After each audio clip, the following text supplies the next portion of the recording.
Friends అట్టకే ఆవపెట్టి కూర ఇది మనం అన్నంలోనే పప్పు నూనె వేసుకొని అలాగే లేకపోతే కనుక వేరుశనగ నూనె వేసుకొని కలుపుకొని తింటే సూపర్ ఉంటుంది టేస్ట్. నేనైతే వేరుశనగ నూనె వేసుకుంటున్నాను. వేరుశనగ నూనె వేసుకొని కొంచెం కూర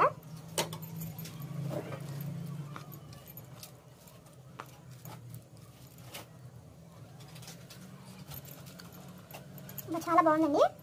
హాయ్ హలో నమస్తే, welcome back to my channel Sanjay views. ఈ రోజు అయితే పాతకాలపు వంట అండి, అట్టకే ఆవపెట్టి కూర చేస్తున్నాను అనమాట. ఇది చాలా బాగుంటుంది టేస్ట్. సో దానికి కావాల్సింది ముందుగా అయితే అట్టకాయనండి, చెక్కు తీసుకొని పసుపు కొంచెం ఉప్పు వేసి ఉడకపెట్టుకోవాలి. అలాగే చింతపండు గుజ్జు ఇది ఉడకపెట్టుకొని పక్కన పెట్టుకున్నాం కదా, జస్ట్ ఇలాగా గరిటతో ఇలా అనుకుంటే చాలా మరీ మెత్తగా అక్కర్లేదండి, పొడి ఉంటే బాగుంటుంది.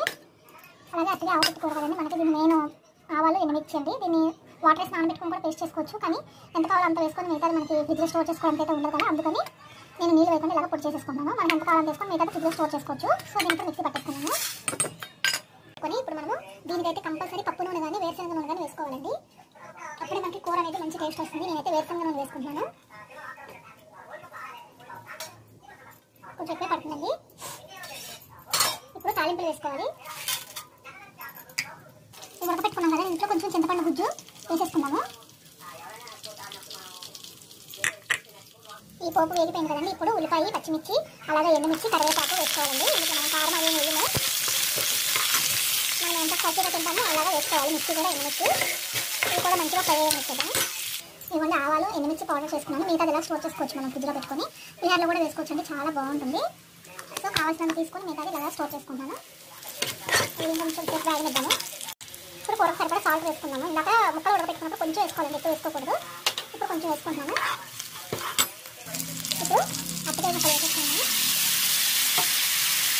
ఇప్పుడు కొంచెం దగ్గర అయిపోవాలండి, బాగా దగ్గర అయ్యేదాకా ఉంచుకున్నాను. అలాగే ఉప్పు, చింతపండు సరిపోయిందో చూసుకొని కావాలంటే కొంచెం వేసుకోవచ్చు. ఇంకొక ఫ్రెండ్స్ చక్కగా దగ్గర అయిపోయింది కదా, ఇప్పుడు కొంచెం పసుపు వేసుకున్నాము. ఇదిగోండి, కొంచెం దగ్గర అయ్యాక మనము ఈ ఆవాలును ఎండుమిర్చి పౌడర్ చేసుకున్నాం కదండి, అది వేడి వేడిగా అయితే వేయకూడదు, ఎందుకంటే చేదు వచ్చేస్తుంది కూర. కాబట్టి మనం స్టవ్ ఆఫ్ చేసుకొని ఒక 10 నిమిషాలు అయ్యాక వేసుకున్నాము. సో నా వీడియో నచ్చితే లైక్ చేయండి, షేర్ చేయండి, సబ్స్క్రైబ్ చేసుకోవడం మర్చిపోవద్దు ఫ్రెండ్స్. ఇప్పుడైతే నేను స్టవ్ కట్టేసుకుంటాను. ఉప్పు అన్నీ కరెక్ట్గా సరిపోయింది. అసలు ఆవపిండి వేయకుండానే కూర ఎంత టేస్ట్గా ఉంది, ఇంకా వేస్తే ఇంకెంత బాగుంటుందో. నేను ఇప్పుడు స్టవ్ ఆఫ్ చేస్తున్నాను. ఇప్పుడు చల్లారిందండి. ఇప్పుడు ఆవపిండి వేసుకుందాము.